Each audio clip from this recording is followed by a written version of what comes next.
ആകാശവാണി.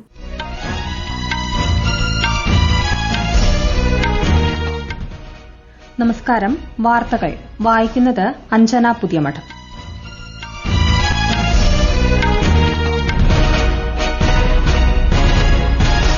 പ്രധാന വാർത്തകൾ. പ്രധാനമന്ത്രി നരേന്ദ്രമോദിയുടെ നേതൃത്വത്തിൽ എൻഡിഎ സർക്കാർ കേന്ദ്രത്തിൽ ഇന്ന് സത്യപ്രതിജ്ഞ ചെയ്ത് അധികാരമേൽക്കും. രാഷ്ട്രപതി ഭവനിൽ ഒരുക്കങ്ങൾ പൂർത്തിയായി.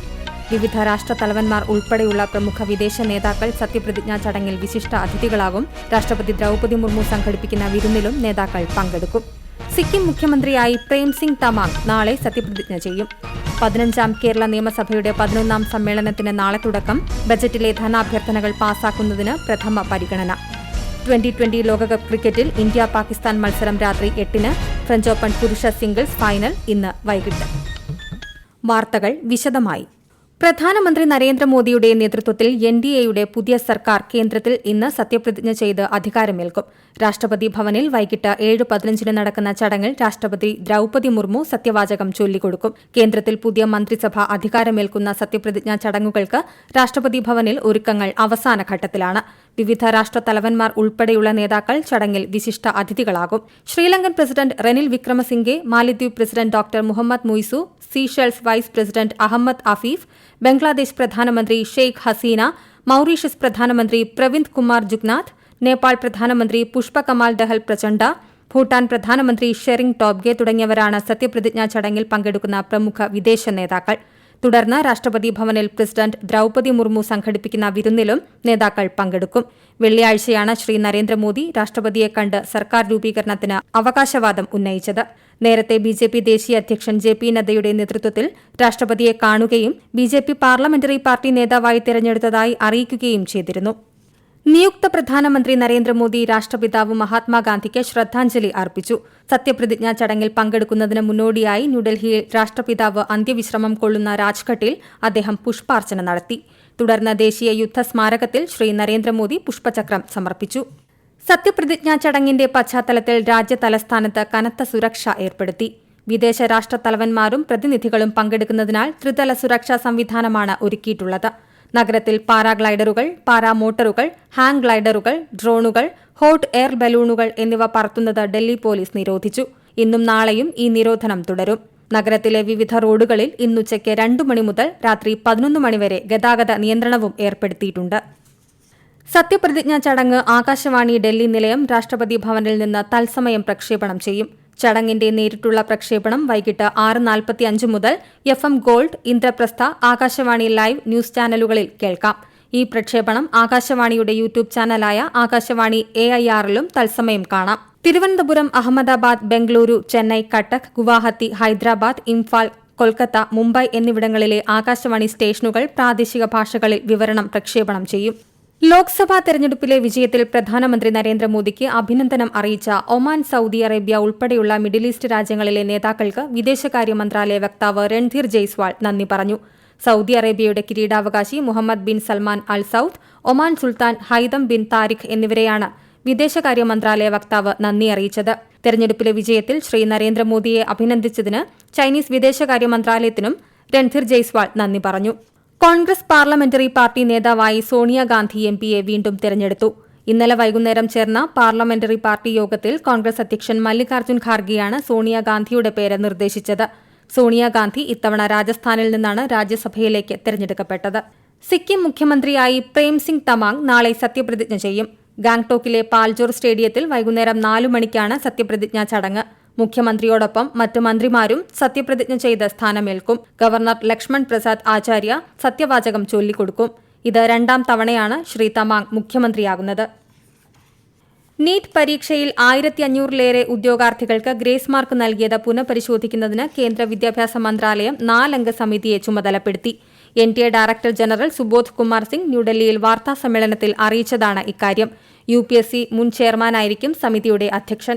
ഒരാഴ്ചയ്ക്കുള്ളിൽ സമിതി നൽകുന്ന റിപ്പോർട്ടിന്റെ അടിസ്ഥാനത്തിൽ വിദ്യാർത്ഥികളുടെ പരീക്ഷാഫലം പുതുക്കുന്ന കാര്യം പരിഗണിക്കുമെന്നും NTA ഡയറക്ടർ ജനറൽ പറഞ്ഞു. ഈ വാർത്തകൾ ആകാശവാണിയിൽ നിന്ന്. ആകാശവാണി വാർത്തകളും വാർത്താധിഷ്ഠിത പരിപാടികളും all India radio news Thiruvananthapuram എന്ന യൂട്യൂബ് ചാനലിൽ ലഭ്യമാണ്. കൂടുതൽ വാർത്തകൾക്കായി @AllIndiaRadioNews തിരുവനന്തപുരം എന്ന ഫേസ്ബുക്ക് പേജും @ARnews_TVM എന്ന എക്സ് ഹാൻഡിലും സന്ദർശിക്കാം.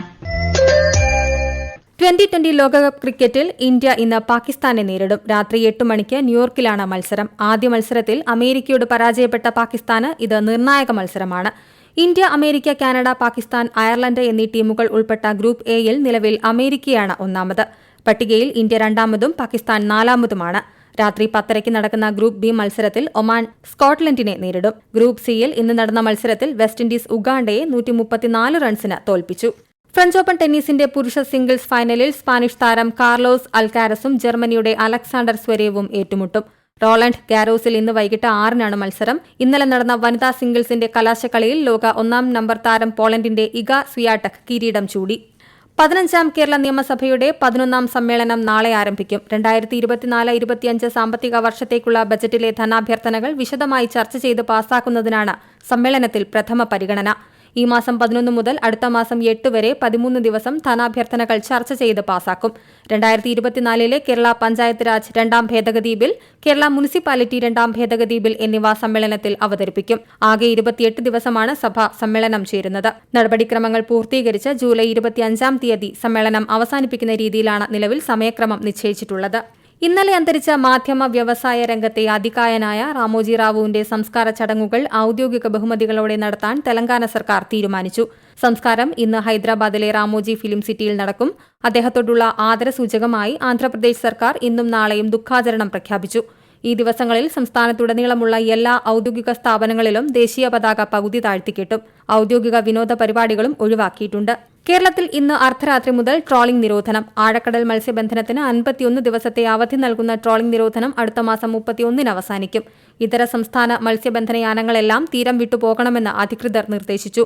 ട്രോളിംഗ് കാലയളവിൽ മത്സ്യമേഖലയിലെ തൊഴിലാളികൾക്ക് സൌജന്യ റേഷൻ നൽകും. കേരളത്തിൽ അടുത്ത 4 ദിവസം ശക്തമായ കാറ്റിനും വ്യാപകമായ മഴയ്ക്കും സാധ്യതയെന്ന് കേന്ദ്ര കാലാവസ്ഥാ വകുപ്പ് അറിയിച്ചു. കണ്ണൂർ, കാസർഗോഡ് ജില്ലകളിൽ ഇന്ന് ഓറഞ്ച് ജാഗ്രത പ്രഖ്യാപിച്ചിട്ടുണ്ട്. കേരള, തമിഴ്നാട് തീരങ്ങളിൽ രാത്രി വരെ കള്ളക്കടൽ പ്രതിഭാസത്തിനും ഉയർന്ന തിരമാലയ്ക്കും സാധ്യതയുണ്ടെന്ന് ദേശീയ സമുദ്രസ്ഥിതി പഠന ഗവേഷണ കേന്ദ്രം അറിയിച്ചു. കേരള, കർണാടക, ലക്ഷദ്വീപ് തീരങ്ങളിൽ ഈ മാസം 11 വരെ മത്സ്യബന്ധനത്തിന് പോകരുതെന്നും നിർദ്ദേശമുണ്ട്. സംസ്ഥാന സർക്കാർ നിയമനങ്ങൾക്കുള്ള പരീക്ഷയിലെ ചോദ്യപേപ്പർ ചോർച്ച ഉൾപ്പെടെയുള്ള ക്രമക്കേടുകൾ തടയുന്നതിന് പുതിയ നിയമനിർമ്മാണത്തിനൊരുങ്ങി ഉത്തർപ്രദേശ് സർക്കാർ. ഇത് സംബന്ധിച്ച് മുഖ്യമന്ത്രി യോഗി ആദിത്യനാഥ് വിവിധ നിയമന കമ്മീഷൻ തലവന്മാരുമായി ഇന്നലെ ലക്നൌവിൽ ഉന്നതതല യോഗം ചേർന്നു. നിയമന പരീക്ഷകളിലെ ഇത്തരം ക്രമക്കേടുകൾ ഒരു തരത്തിലും അനുവദിക്കില്ലെന്നും ഇതിനെതിരെ ശക്തമായ നടപടി സ്വീകരിക്കുമെന്നും അദ്ദേഹം വ്യക്തമാക്കി. രാജ്യതലസ്ഥാനത്തെ കുടിവെള്ളക്ഷാമം പരിഹരിക്കുന്നതിന് ചർച്ച ചെയ്യാൻ അടിയന്തര യോഗം വിളിക്കണമെന്ന് ഡൽഹി ജലമന്ത്രി അതിഷി ലഫ്റ്റനന്റ് ഗവർണർ വിനയ് കുമാർ സക്സേനയോട് അഭ്യർത്ഥിച്ചു. ഹരിയാന സർക്കാർ ആവശ്യമായ ജലം വിട്ടു നൽകുന്നില്ലെന്ന് അറിയിക്കുന്നതിനാണ് യോഗം ചേരുന്നതെന്ന് ശ്രീമതി അതിഷി സമൂഹമാധ്യമത്തിൽ അറിയിച്ചു. കേന്ദ്ര സർക്കാരിന്റെ പ്രതിനിധി എന്ന നിലയിൽ ഡൽഹി ലഫ്റ്റനന്റ് ഗവർണർ പ്രശ്നത്തിൽ ഇടപെടണമെന്നും അവർ ആവശ്യപ്പെട്ടു. ഗസയിൽ ഹമാസിന്റെ തടവിൽ നിന്ന് 4 ബന്ദികളെ മോചിപ്പിച്ചതായി ഇസ്രായേൽ അറിയിച്ചു. സെൻട്രൽ ഗസ മുനമ്പിൽ നടന്ന പ്രത്യേക ഓപ്പറേഷനിലൂടെയാണ് 4 പേരെയും മോചിപ്പിക്കാനായതെന്ന് അധികൃതർ അറിയിച്ചു. ബന്ദികളുടെ ആരോഗ്യനില തൃപ്തികരമാണ്. കൂടുതൽ വൈദ്യപരിശോധനകൾക്കായി ഇവരെ ആശുപത്രിയിലേക്ക് മാറ്റി. പ്രധാന വാർത്തകൾ വീണ്ടും. പ്രധാനമന്ത്രി നരേന്ദ്രമോദിയുടെ നേതൃത്വത്തിൽ NDA സർക്കാർ കേന്ദ്രത്തിൽ ഇന്ന് സത്യപ്രതിജ്ഞ ചെയ്ത് അധികാരമേൽക്കും. രാഷ്ട്രപതി ഭവനിൽ ഒരുക്കങ്ങൾ പൂർത്തിയായി. വിവിധ രാഷ്ട്രതലവന്മാർ ഉൾപ്പെടെയുള്ള പ്രമുഖ വിദേശ നേതാക്കൾ സത്യപ്രതിജ്ഞാ ചടങ്ങിൽ വിശിഷ്ട അതിഥികളാകും. രാഷ്ട്രപതി ദ്രൌപദി മുർമു സംഘടിപ്പിക്കുന്ന വിരുന്നിലും നേതാക്കൾ പങ്കെടുക്കും. സിക്കിം മുഖ്യമന്ത്രിയായി പ്രേം സിംഗ് തമാങ് നാളെ സത്യപ്രതിജ്ഞ ചെയ്യും. 15-ാം കേരള നിയമസഭയുടെ 11-ാം സമ്മേളനത്തിന് നാളെ തുടക്കം.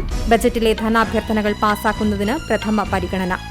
2020 ലോകകപ്പ് ക്രിക്കറ്റിൽ ഇന്ത്യ പാകിസ്ഥാൻ മത്സരം രാത്രി 8-ന്. ഫ്രഞ്ച് ഓപ്പൺ പുരുഷ സിംഗിൾസ് ഫൈനൽ ഇന്ന് വൈകിട്ട്. വാർത്തകൾ കഴിഞ്ഞു. അടുത്ത വാർത്താ പ്രക്ഷേപണം വൈകിട്ട് 6:30-ന്.